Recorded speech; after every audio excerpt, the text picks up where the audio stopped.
Channel को subscribe कीजिए, like कीजिए और शेयरिंग कीजिए। आपका अपना चैनल एसके टीवी को देखना ना भूलिएगा। जी हाँ, एसके टीवी पाकिस्तान। नाज़रीन अस्सलाम वालेकुम। शौकत कियानी आपकी खिदमत में हाजिर है। नाज़रीन, मौजूदा हालात जो मुल्की हैं, महंगाई के सिलसिले में, वो शायद अमीरों के लिए तो नहीं, सियासतदानों के लिए तो नहीं, लेकिन गरीब अवाम के लिए बड़े ख़तरनाक हैं। कभी पेट्रोल महंगा, कभी गैस महंगी, कभी खाने पीने की चीज़ें महंगी और साथ साथ दवाइयाँ, कीमतें वहाँ पहुँच गई हैं। आप खुद सोचें कि एक गरीब आदमी किस तरह से ये सारा खर्चे पूरे करेगा। कह तो दी है हुकूमत ने कि 32,000 रुपये तनख्वाह होनी चाहिए। पंजाब हुकूमत ने यह भी ऐलान किया है। क्या 32,000 में एक फैमिली का गुजारा हो सकता है? ये भी कभी किसी ने सोचा है? नहीं। उनको क्या लगे अमीरों को गरीब के सोचने के लिए? उनके पास तो वक्त ही नहीं है। उनके सरकारी दफातर में चले जाए, एसी चल रहे हैं, वो बैठे हुए हैं। किसी काम के लिए कोई जाता है, बहुत कम लोग हैं जो खुदा तरस हैं और किसी का काम कर देंगे, वरना यही कहेंगे meeting meeting meeting meeting meeting.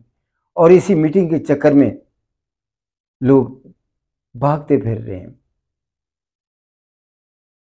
हमारे मारूफ साफ़ी हैं कैसर खान साहब, इनसे पूछते हैं जो मौजूदा महंगाई के हालात जा रहे हैं, क्या ये अवाम के लिए बेहतर है या मज़ीद ख़राब होने के आसार हैं? अस्सलाम वालेकुम। जी वालेकुम अस्सलाम। शौकत साहब, आप कैसे हैं? खैरियत से? अल्लाह का शुक्र है, करम है। आप सुनाएं, ठीक है? शौकत साहब, अल्लाह ताला का बहुत एहसान।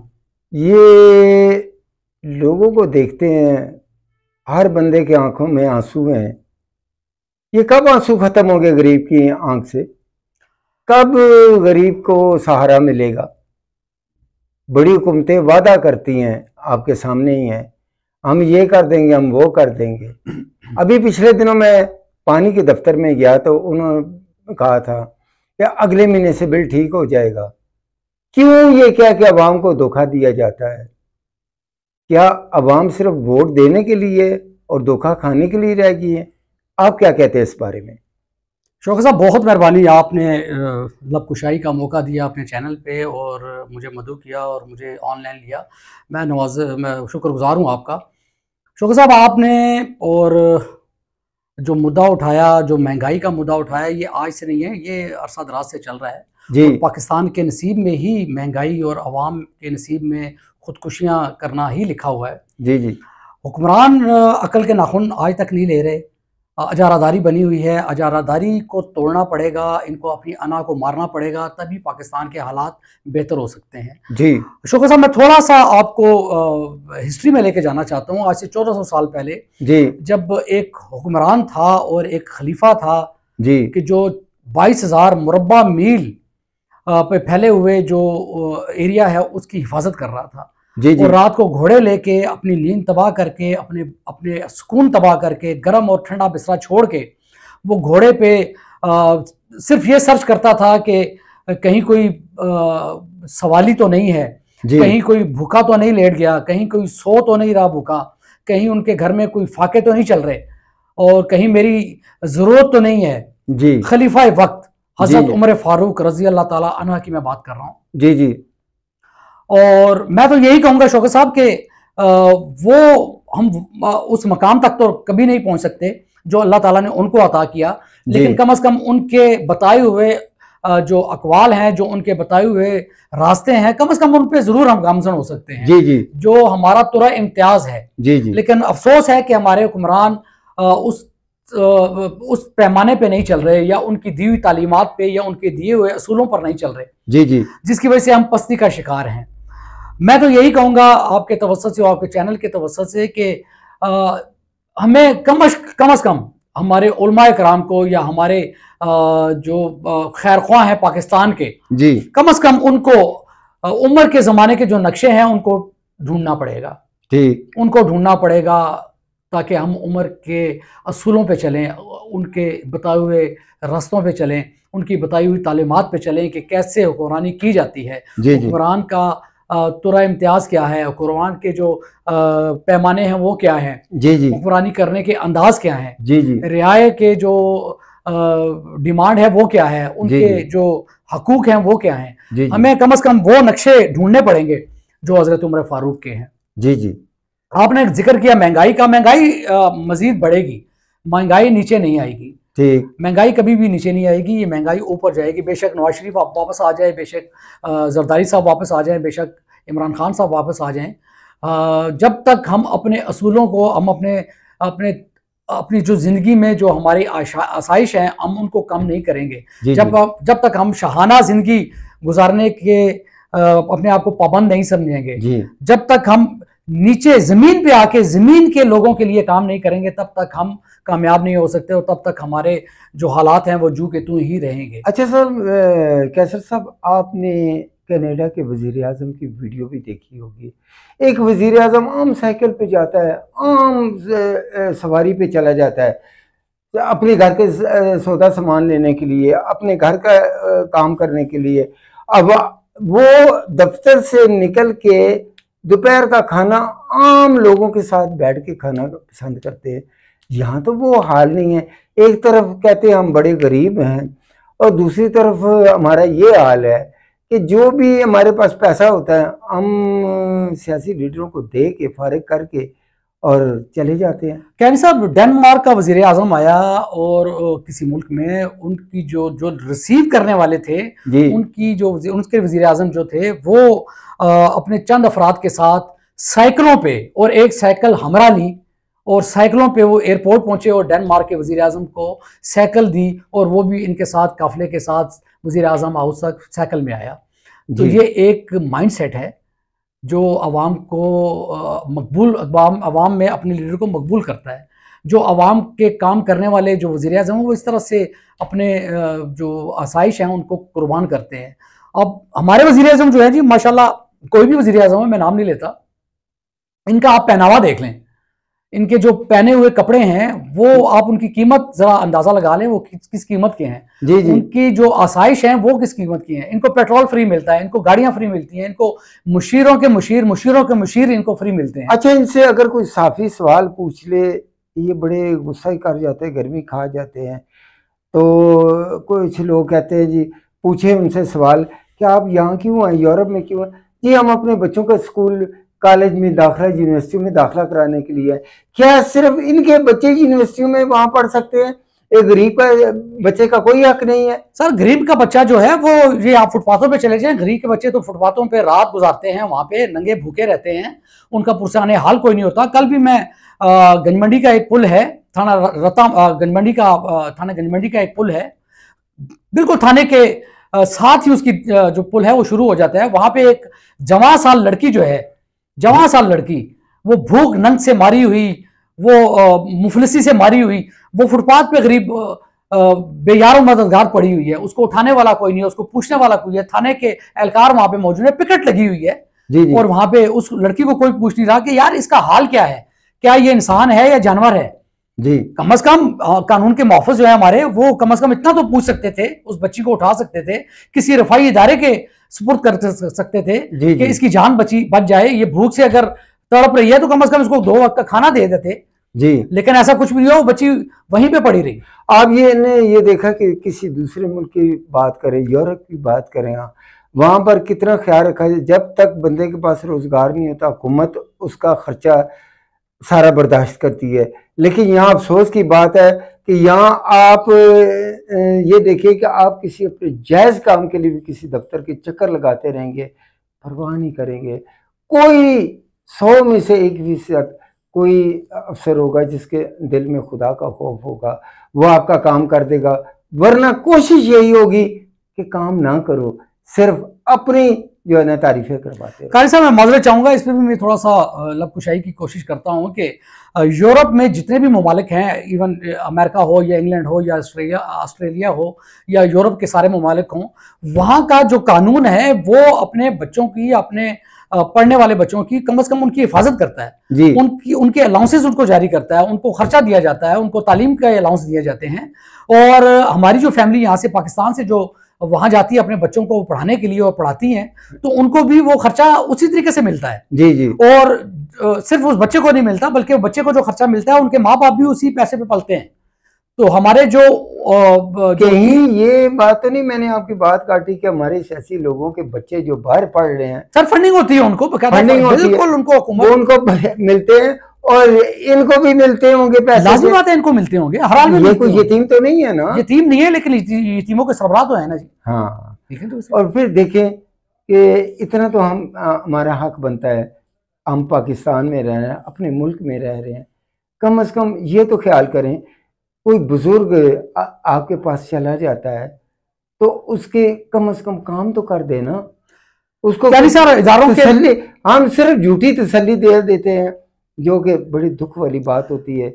आज कई खानदान उजड़ गए हैं इन झूठी तसल्लियों की वजह से, इन सियासी लीडरों की वजह से। जी जी क्यानी साहब, असल में मामला यह है कि आपकी हुकूमत अगर करप्ट है, जी, आपकी हुकूमत जो है वो सिंसियर नहीं है, आपकी हुकूमत जो है वो डिलीवर करने के बिल्कुल दरपेया है ही नहीं। उनकी मराद कुछ और हैं, उनकी सोचें कुछ और हैं, ठीक है, सिर्फ अपने खजाने भरने और अपने आप को परवान चढ़ाना और मारूसी और एक जो सियासत है उसको फरोग देना। खानदानों के खानदान जो है वो सियासत में इनके आ जाते हैं। चैनल को सब्सक्राइब कीजिए, लाइक कीजिए और शेयरिंग कीजिए। आपका अपना चैनल SK TV को देखना ना भूलिएगा। जी हाँ, SK TV पाकिस्तान। क्यानी साहब, इदारे जो हैं वो मातहत होते हैं हुकूमतों के, MNAs के, हुकूमतों के मातहत होते हैं। और जब हुकूमत ही आपकी नहीं है, उनकी तरजीहात ही नहीं है कि अवाम में कुछ डिलीवर किया जाए और अवाम को कुछ प्रोवाइड किया जाए, अवाम मरे, अवाम भूखी मरे, अवाम प्यासी मरे, अवाम नंगी मरे, बेशक मरती रहे। जब उनकी पॉलिसी में नहीं है और जब वो पॉलिसी नहीं बना रहे या हुकूमत के नाम की कोई चीज ही नहीं है, तो इदारे तो मातहत हैं हुकूमतों के। हुकूमतें अगर नहीं है तो इदारे क्या काम करेंगे? इदारे तो मातहत होते हैं हुकूमतों के। इदारे अब यतीम हैं, इदारे जो हैं वो बगैर किसी सरबराह के चल रहे हैं, इदारे अपनी मनमानी कर रहे हैं, इदारे जो हैं वो तो कुछ भी नहीं कर रहे इस वक्त। कैसर साहब, बड़े अफसोस की बात है कि कई इदारों में लोगों को पेंशन वक्त पे नहीं मिलती। उनके बकाया जात जो हैं 4-4, 5-5 साल हो गए हैं, वो बेचारे कई मरतबा हुकूमत के तो जो दिला चुके हैं, उनसे मिल चुके हैं, सब कुछ हो चुका है, इसके बावजूद बिल्कुल उनकी कोई सुनवाई को नहीं। क्यानी साहब, असल मामला वहीं पे आ जाता है कि अगर हुकूमत सरबराह होती है, हुकूमत ने इदारों को चलाना होता है, हुकूमत की पॉलिसी के मुताबिक, हुकूमत के पॉलिसी के मुताबिक इदारे चलते हैं। जब हुकूमत की नाम की कोई चीज़ नहीं है तो इदारे तो मनमानी करेंगे ना। आपने तो बात की कि पेंशनें नहीं मिल रही, पेंशनें तो बहुत दूर की बात है, करोड़ों अरबों रुपए का मामला है वो, ठीक है ना जी।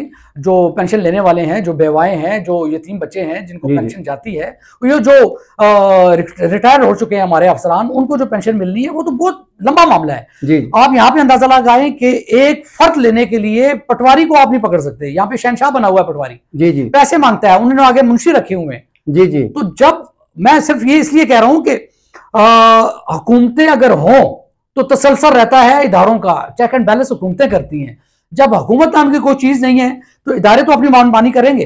ये देखें कि रेडियो पाकिस्तान एक कौमी इदारा है, वहां 24 घंटे सर्विस है।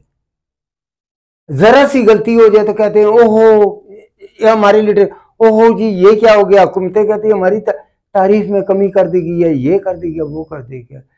तो जब वो रिटायर हो चुके हैं, 24 घंटे उन्होंने अपना टाइम दिया, सब कुछ किया है, आज वो बेचारे रोडों पे रुल रहे हैं, पूछ रहे हैं कि पेंशन कब मिलेगी।